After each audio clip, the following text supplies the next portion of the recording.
সকাল সকালই ছাদে যেতে হচ্ছে। এই যে পাম্পটা ছাড়ছে, জল পড়ে মিশে গেছে গো। দেখো অবস্থা, দেখো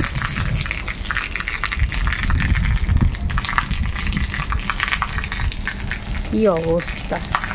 মুখটা দেখে কেমন লাগছে তোমাদের? আসলে ঘুম চোখে শাশুড়ি মা ফোন করেছে, এইটা জল পড়ে গলিতে ভেসে যাচ্ছে, মানে এত জল পড়েছে গলিও ভিজে গেছে। কে জানি পাম্পটা ছেড়ে দিয়ে যে যার ঘরে দরজা দিয়ে বসে রয়েছে, যে যার ঘরে দরজা বন্ধ করে দিয়েছে। পাম্পটা যেই ছাড় বন্ধ তো করবে। হ্যাঁ, জল পড়ে কি অবস্থা, মানে ফ্রেশ না হয়েই দৌড়িয়ে ছাদে গিয়ে আগে পাম্পের সুইচটা বন্ধ করলাম। সকালবেলা আমি নিচের পাম্পটাই ছাড়ি, এখন কে ছেড়েছে পাম্পটা ছেড়ে সবার ঘরে দরজা বন্ধ করে রেখেছে। আর দেখবে হঠাৎ করে সকালবেলা একটু চোখটা লেগে এসেছিলো, ড্রাইভার ভাইকে চাবি দিয়ে বিছানায় গিয়ে শুয়ে চোখটা লেগে এসছে। আর শাশুড়ি মা ফোন করেছে, কে পাম্প ছেড়েছে, জল পড়ে ভেসে যাচ্ছে। মানে এতটাই জল পড়েছে যে গলিটা আমাদের ভিজে গেছে। ঠিক আছে, আর কি করা যাবে, ভুল করে যেই ছাড়ুক দরজাটা অন্তত খোলা রাখলে যে না ছেড়েছি বা কিছু, বা আমাকে একটা ফোন করে দিই, সবার কাছে ফোন আছে যে দিদি পাম্পটা ছেড়েছি। এই কাজগুলো আমিই করি, পাম্প টাম্প ছাড়া। তা ঠিক আছে, সুবিধা অসুবিধায় ছাড়বে, কিন্তু বন্ধ তো করতে হয়। আর আমাদের ওর শরীরটা সেরকম ভালো না, মানে চাদর, যে মানুষ মানে এসি ছাড়লেও চাদর লাগে না সেই মানুষ দেখলাম পাখা ছেড়েছি, তাতে আমি রাত্রেবেলা বলে আমার চাদরটা করি, একটাই চাদর নেই বিছানায়, কেন ও গায়েই দেয় না। এখন দেখি সেই চাদরটাকে মুড়ি দিয়ে শুয়ে রয়েছে। দেখি ওষুধ দিয়ে আজকে একটা মেডিসিন দেব। ঠিক আছে, আর বসলে হবে না, নতুন ব্লগ শুরু করে দিলাম দৌড়াতে দৌড়াতে গিয়ে। তোমরা সারাটা দিন সাথে থাকো, দেখতে থাকো, কাজকর্ম হাত দিই, মুখ হাত পা ধুয়ে চুপ করে বসে রইলাম। আর শেফালি ফুলের গাছটা এখন এই দিকে রেখেছি।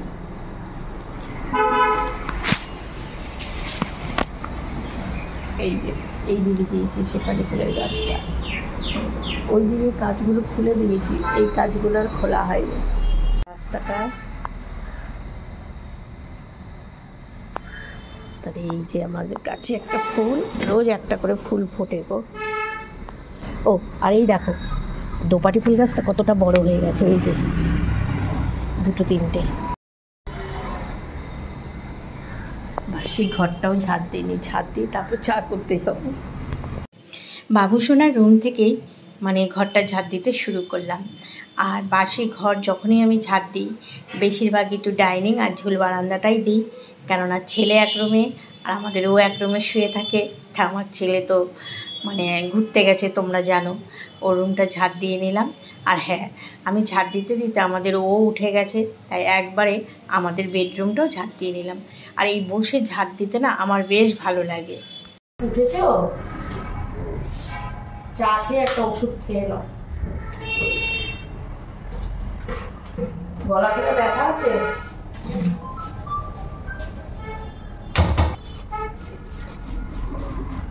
বিছানাটা পরে গুছাবো, উঠে গেছে যখন একেবারে ঘরটা ঝাড় দিই। উঠেই মাথায় অমৃতাঞ্জন লাগালো, মানে শরীরটা তো ভালো না, গেছে ওয়াশরুমে। আমি ততক্ষণে ঘর ঠরগুলো ঝাড় দিয়ে একেবারে বেরোই, তারপর তো আবার মুছতে হবে। কখন থেকে ঝাড় দিয়েই যাচ্ছি, যত ঘর বেশি তত তো মানে কাজও বেশি। এই দিকে ঝাড় দিয়ে আবার চলে যাব দক্ষিণ দিকে। আমার মিঠু রানী চিৎকার শুরু হয়ে গেছে, বুঝেছো? আমাকে ঝাড় ঠাড় দিতে দেখেছে, ও বুঝতে পেরে গেছে চা হয়ে গেছে। আর এইদিকে আমাদের বেসিনের এইখানে এই যে ডাস্টবিনের বালতিটা থাকে, গতকাল মেজে আমি ঝুল বারান্দায় দিয়ে রেখেছিলাম, খেয়াল ছিল না, এখন আবার মনে পড়লো, সাথে সাথে সরিয়ে দিলাম। এই বাটিটার মধ্যে আজকে চা বসিয়েছে, এই আমাদের চা ফুটছে। আর এই যে শাশুড়ি মা চিনি দেওয়া চা দিয়ে আসি।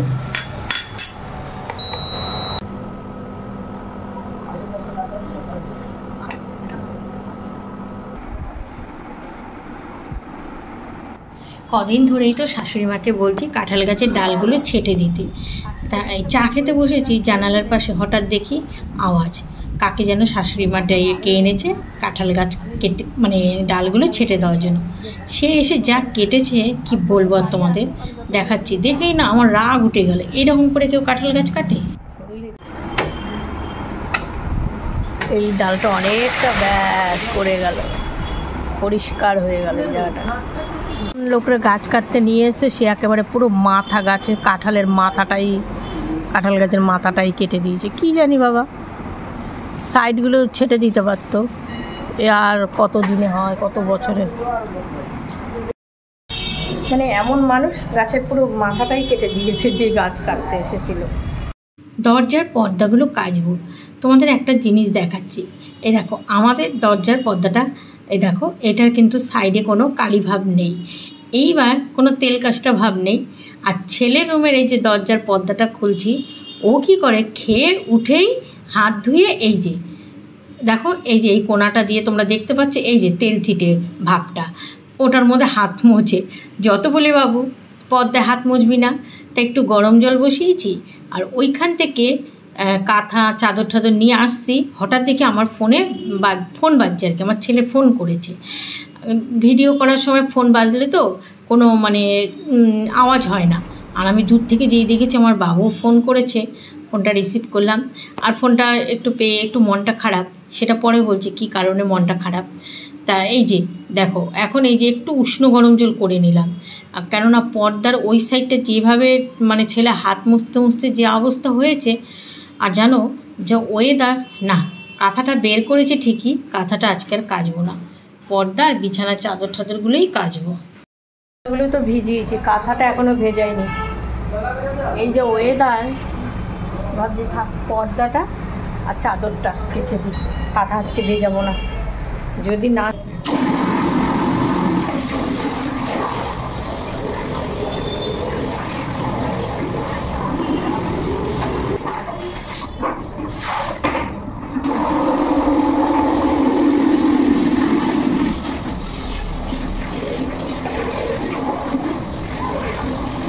আসতে গিয়ে পুরো ভিজে গেছি, তাই গায়ে জল ঢেলে নিলাম, সামনে দিয়ে চুলটা একটু ভিজিয়েছি, আর ভেজালাম না। পুরো চুল ভেজা থাকে, যাই মেলে দিয়ে আসি। আকাশ তো মুখ ভার করে রয়েছে।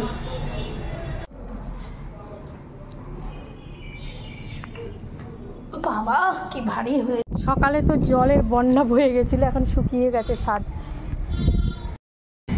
মিঠুটা না ঠিক বুঝতে পারে আমি যে ছাদে আসি। এগুলো মেলে দিয়ে তারপর যাবো পুজো দিতে।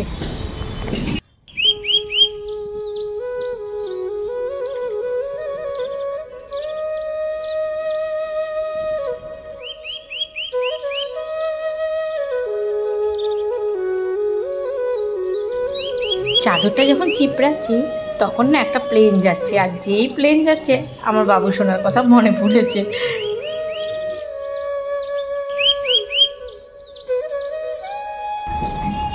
হাওয়াটা দারুণ লাগছে, তাও ঘেমে গেছি। পর্দাগুলো এইদিকে দিলাম, চাদরগুলো ওইদিকে দিলাম, ভালো লাগছে বেশ ওয়েদারটা। শুকিয়ে যাবে এই ওয়েদারে, কাঁথা টাথা কাচার মতো না, পর্দা চাদর পাতলা পাতলা গেঞ্জি এগুলো কাচা যায় না। আর বলছে ঠাকুর ঘরে ঢুকবো, বালতিটা রেখে যাব।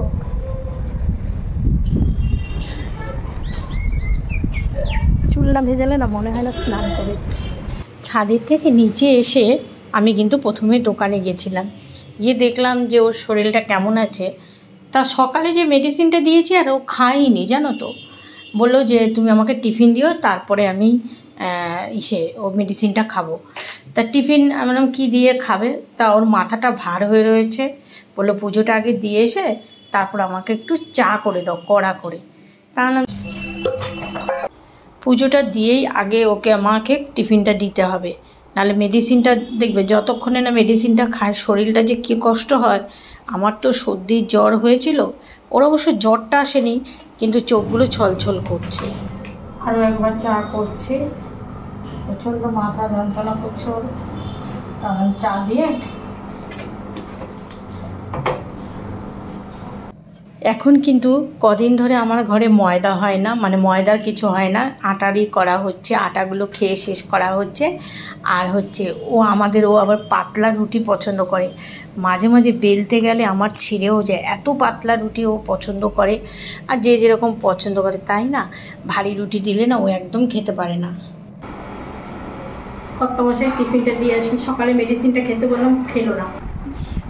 হ্যাঁ বন্ধুরা, আজকে সকালে যখন ছেলে ফোন করেছে, তোমাদের বলেছিলাম যে ফোনে কথাটা শুনে মনটা খারাপ লাগছে, সেরকম কিছুই না। আসলে কি হয়েছে বলো তো, ওরা ঘুরতে গেছে যে, আর সবাই কি করেছে, লাগেজের মধ্যে ভারী ভারী মানে তোমার শীতের জামা কাপড় নিয়ে গেছে। আমার ছেলে তো দুটো জ্যাকেট নিয়ে গেছে, একটা হাত কাটা একটা ফুল হাতা।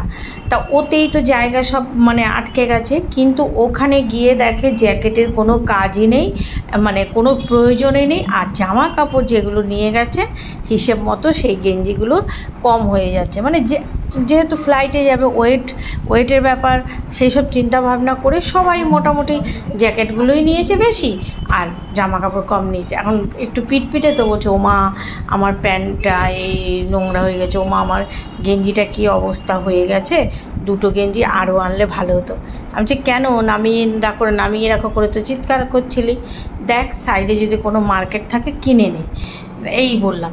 কারণ এমনি তো একটু মানে সবারই ওখানে অসুবিধা হচ্ছে ওদের জামা কাপড়ে, কেননা সব জ্যাকেট নিয়ে গেছে বেশি করে, কী আর করা যাবে। তা ওই কথাটা শুনে একটু খারাপ লাগছিল, আমরা আরে এতদিনের জন্য ঘুরতে গেছে আর নানা রকম ছবি তুলবে ওরা, তার মধ্যে এরকম অবস্থা, চিন্তা করো। আমাদের জন্য এনেছে ইলিশ মাছ, এই যে, আর শ্বশুর শাশুড়ি মা ওনাদের জন্য এনেছে বোয়াল মাছের কাটা মাথা এইসব। তো ওগুলো শাশুড়ি মা রান্না করলো, আর ইলিশ মাছটা আমি রান্না করবো। আজকের ইলিশ মাছটা ছোটো, সবাই মাথার এদিক দিয়ে ছোটো মাছ।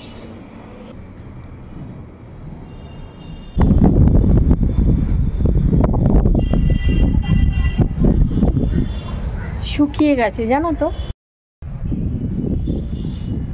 এই যে পদ্মাগুলো শুকিয়ে গেছে। আমি চাদর, এই দেখো ভালো শুকিয়ে গেছে। বৃষ্টি ঝিরিঝিরি ফোঁটা পড়ছে, আর বলো না, পর্দার মধ্যে এত মানে চাদরের মধ্যে এতগুলো ক্লিপ লাগানো হয়েছে, তাড়াহুড়ার মধ্যে টানতেই পারছি না। আর এইদিকে এসে এই যে রান্না বসিয়ে দিলাম, যাক চাদর আর পর্দাগুলো শুকিয়ে গেছে। ভাতের মানে চালটা ভিজিয়ে রেখেছিলাম, আর গ্যাস ওভেনে বসিয়ে দিলাম। আর ইলিশ মাছটা আমাদেরও সর্দির মুখ, জিজ্ঞাসা করলাম কি দিয়ে খাবে, বললো আমার ইচ্ছে করছে না। বললাম কিছু দিয়ে তো খাবে বলো, তা ও বললো যে বেগুন দিয়েই তাহলে করো। আর মাছের সাইজটা ছোট হলে কী হবে, আজকে মাছটাও ভালো ছিল। আর ইলিশের সিজনে আমাদের বাড়িতে ইলিশ বেশ টুকিটাকি হয়, কারণ আমি অন্যান্য মাছের থেকে ইলিশ মাছটা ভালো খাই। তবে না, এখন আর বেশি খেতে পারি না, 1 পিস কি 2 পিস, কেন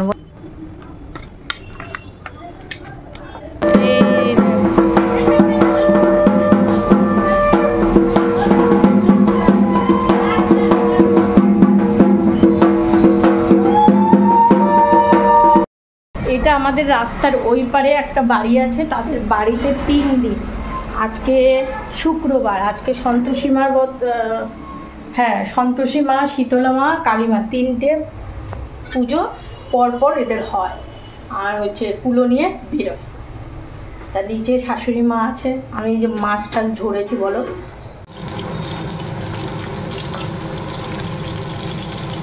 অনেকক্ষণ মার সাথে ফোনে কথা বললাম, আর তার মধ্যে মাছ ভাজা হয়েও গেছে। আজকের মাছটাও তেল আছে জানো তো, আর বেগুন দিয়েই করবো, আমাদের ও বললো বেগুন দিয়েই খাবে।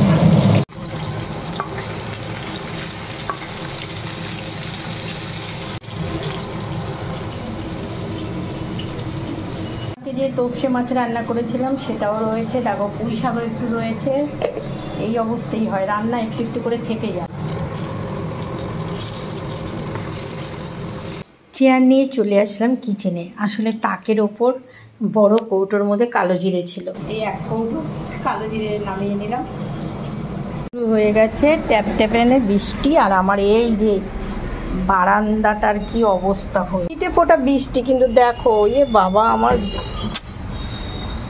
একদম এই জায়গাটা একদম প্যাচ প্যাচ করছে, দেখেছো?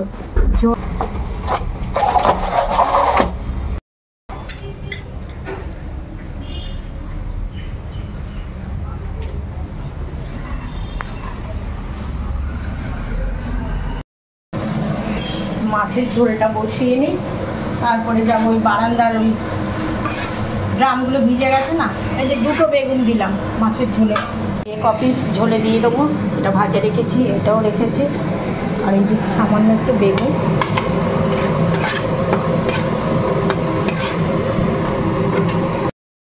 অনেক বছর ধরে কিনেছি, না হলেও 5 বছর হবে ড্রামগুলো, কিন্তু আমার একটুও জং পড়েনি। তাই এগুলো যখন ভিজেছে যেন আমার সত্যি খুব কষ্ট লাগছে। তাড়াতাড়ি শুকনো একটা ন্যাকড়া দিয়ে ভালো করে মুছে দিলাম। আর ঘরগুলো সকাল থেকে ভেবেছিলাম মুছবো, এই ইসেতে মানে এই বৃষ্টির জলের হ্যাচলা আসাতে ঝুল বারান্দা থেকে শুরু করে বেডরুমগুলোও মুছে নিলাম। এই দেখো, আর ড্রামগুলোকে সরিয়ে সরিয়ে সাইডে রেখে দিলাম। এইদিকে এই একটু অন্যমনস্ক হলেই হ্যাচলা এসে ভিজে যায়। তাও তো স্লাইডিংগুলো আছে বলে, অনেক বাড়িতে তো শুধু গ্রিলই থাকে। ঘরগুলো মুছে ফেললাম, আর মাছটাও হয়ে গেছে দেখো।